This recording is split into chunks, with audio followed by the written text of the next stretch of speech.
Մեր ընտանիքում մենակ աղջիկ սա եղի հավատքի մեջ, ուներ 4 երեխա։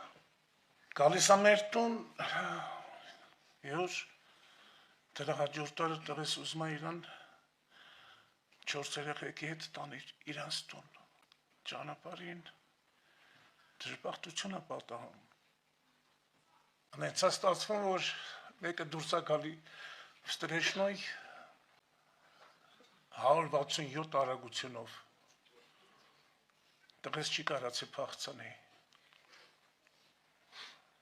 բրգվում ա մենակ մեծ թորս 10 տարեկան, տղես, աղջիկս ու 3 թորներս, վարորդները, որ երեխեքին հանում են դուրս վերջացնելով իրանց գործը, ամեն մեկը նստում է իր մեքենան գնում է, վարորդներից մեկը նստելով իր մեքենան, ասում է ոնց որ մեկ ընձի ասի իջի, գնա մի հատ ստուգի, նպատակով էթում է մի թորանս վրա է կանգնում, ստուգում է, ամենտեղ ստուգում է, պուլս չկա, սիրտը չի աշխատում, վիզն է բռնում, ասում է մի զորեղ ուժ ընձի, ասում է հանգարց չթողեց, երկար ժամանակ պահում է, պուլսը չկա, ու մի անգամից պուլսը խփում է, են մեծին տալել են հիվանդանոց, ասում է հիմա ես գոռում եմ, ժողովուրդ արեք, այս երեխեն կենդանի է, այդ երեխուն էլ են տանում, սալամատ տեղ չի եղել, միջև հիմա էլ երկատները իր մեջ սամարեզներով, անցավ ահագին ժամանակ, մենք չգիտեինք երեխեն ինչ մտքեր ունի, ինչա տեսել, որտեղ ա եղել, մենք խաբար չենք, ուրախանում ենք, որ այդքանից հետո գոնե երկուսը մնացին, մեծին կարամ ասեմ, որ այդքան էլ վնաս չեր եղել, մի անգամ իրան հարցրեցինք, ու ինք ամեն ինչ հիշում էր, մեծը, 10 տարեկան երեխա, իրան հարց տվեցինք, ասենք, ձեր վերջի են վարկյանը, դեպքը ընես տեղ ա եղել, որ մենք պատկերացնում ենք այդ ճանապարհը, շատ հնարավոր է տղես տեսել ա, որ ավտոն գալիս ա, կայնելը փախնելու տեղ չունի, ասենք Սուրիկ, իսկ ձեր վերջի խոսքը կամ վերջի ինչ եք արել, ոնց եք ձեզ պահել, ասեց, մաման ասեց, Հիսուս ենք կանչում ու գրկում ենք իրար, ասում է մեր վերջի շարժումն եղել ա, որ մենք իրար ենք գրկե ու Հիսուս ենք կանչել Տեր փրկի մեզ, ահագին ժամանակ անցնում, երևի մի ամիս, թե 2 շաբաթ չեմ կարող ասեմ, մենք տունն ենք,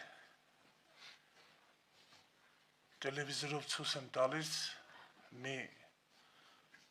փորձ, այսինքն այդ փորձը ինչի մասին է, թեման, մարդը որ մահանում է հոգին, դուրս է գալի հոգին, քաշ ունի, ուզեցել են որոշել այդ քաշը, հոգու քաշը, հիվանդ մարդ, մահամերձ,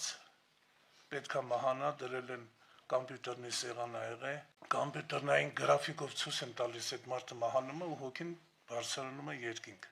մենք նստած զրույց ենք անում, թե ինչ ենք, ուղղակի անտարբեր նստած նայում ենք, երեխեն մեր հետևը դիվանին պառկած ա եղել, այդ 7 տարեկան երեխեն գիպսի մեջ, որ ցույց են տալիս երկինքը, երեխեն ծիծաղալով ասում է, բայց ես արդեն եղել եմ ընդ, մենք բոլորս շուռ են գալի, զարմացած, սկսում ենք հարց տալ, հետաքրքրվել, ինքը ոչ մի բան չէր կարում, կոնկրետ բան ասեր, ասեց, ես եղել եմ ընդ որտե, ասեց, որ ցույց տվեցին երկնքում, մենք չստիպեցինք, որ ինքը բացվի, որտեղ մենք գիտենք շարունակություն կլինի, անցավ մի ժամանակ, մի քանի օր ինքը ասեց, Մենք որ ընդեղ էինք վերևում երկնքում մի հատ սպիտակ շորերով պապիկ սպիտակ մորուքով եկավ մեզի մոտիկացավ սպիտակ շորերը բաժանեց մամային քերին քույրիկներին ինձ չտվեց ես լացեցի պապիկը շոյեց իմ գլուխն ասեց դուստե անելու բան չունես դու գնա տուն հարցատվեխի ես լասում ասելա իրանց շոր բաժանեցիր ես մնացի առանց շորի ասելա դու գնա տուն քո տեղը ստեղ չի Տերը թողեց երկու հատ վկա մեր համար թողեց երկու վկա մեկը վկայություն տվեց վերջի խոսքերը իսկ մյուսը վկայություն տվեց որ կա երկինք կա երկնային թագավորություն ոնց կարելի է այդ պատմածներից հետո 7 տարեկան երեխեն որ անհնար է ինքը հնարի ինքը այդ վկայությունը տվեց մենակ աղջիկս էր հավատքի մեջ տղես շատ մոտիկ էր Տիրոջ խոսքին, Աստծո խոսքին, շատ մոտիկ էր հեսա արդեն ուզում էր դառնալ եկեղեցու անդամ Համենայն դեպս դրանից հետո մենք որոշեցինք ինչ գնով էլ ուզում լինի մենք էլ հավատքի գանք ծառայենք Տիրոջը փառավորենք Տիրոջ անունը որը որ իր սուրբ արունը թափել է մեր համար մեր փրկության համար մենք է պարտավոր ենք փառավորվի Տիրոջ անունը